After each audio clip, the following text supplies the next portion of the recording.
இஸ்லாத்துல இருந்து கொண்டு ஷேகுங்கிறீங்க, பெரிய தாடி வச்சா போதும், பெரிய தலப்பா கட்டினா போதும், பெரிய ஜுப்பா மாட்டினா போதும், பெரிய தஸ்மி மணியை கையில வச்சிருந்தா போதும், பள்ளிவாசல்ல தூண்ல சாஞ்சி உட்கார்ந்துருந்தா போதும், மகானு ஷேக் வந்துட்டாரு, வந்து அவன் காலை கழுவி குடிக்கிறாங்க முஸ்லிம். சில பேர் ஷேக் என்ற பெயர்ல சைத்தான்கள்ட்ட போய் அவங்கள்ட்ட ஆசி வழங்குறவங்க பேர்ல அவனுக்கு பாத பூஜை செய்கிறார்கள் இஸ்லாத்தின் பெயரால். அதே மாதிரி வந்து அவங்கள்ட்ட வந்து நீங்க கல்யாணம் பண்ண போறேன், இந்த பொண்ணுக்கு இந்த மாப்பிள்ளையை கொடுக்கலாமான்னு கேட்பாங்க. கொடுக்க மாட்டாங்க. அப்ப எல்லா விஷயத்துக்கும் வழிகாட்டியாக ஒரு மனுஷனை நம்பிக்கிட்டு இருக்கிறீங்களா? அவன்கிட்ட என்ன பாத்தீங்க, இப்படி ஒண்ணு இருக்குதா?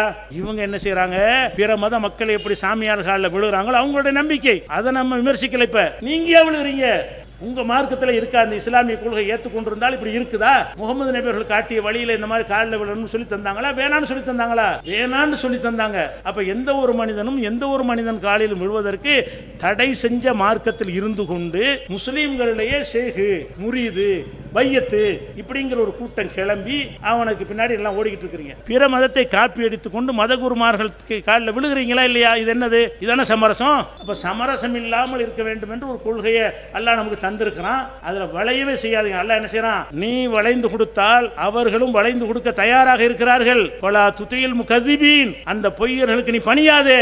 அல்லாஹ் சொன்னான். அவன் வளைகிறாங்க, நீ வளைஞ்சிராத. கொள்கையில இரும்பு மாதிரி நில்லு, உறுதியாக நில்லு, உடும்பு போல இரும்பு பிடியாக பிடித்துக் கொண்டு நில்லு அப்படின்னு ரசூல் ஸல்லல்லாஹு அலைஹி வஸல்லம் அல்லாஹ் கட்டளை இருக்கிறான்.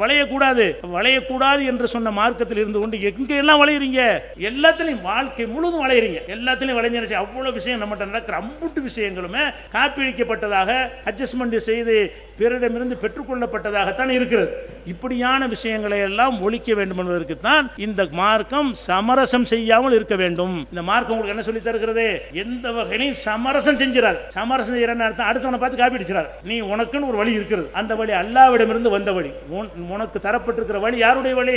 படைத்த இறைவன், நம்மளை படைச்சு எல்லாம் அறிந்திருக்கக்கூடிய இறைவன் இதை இப்படித்தான் செய்யணும்னு காட்டி தந்திருக்கிறான். அல்லாஹ்விடமிருந்து பெற்ற சிறப்பான வழி உங்களுக்கு இருக்கும் பொழுது அதை உறுதியா நீ கடைபிடிக்கணுமா? மற்றவங்க என்ன செய்யறாங்கன்னு காப்பி அடிக்கணுமா? அந்த காப்பி அடித்தல் கூடாது என்பதற்கு தான் இவ்வளவு செஞ்சு காட்டுறோம்.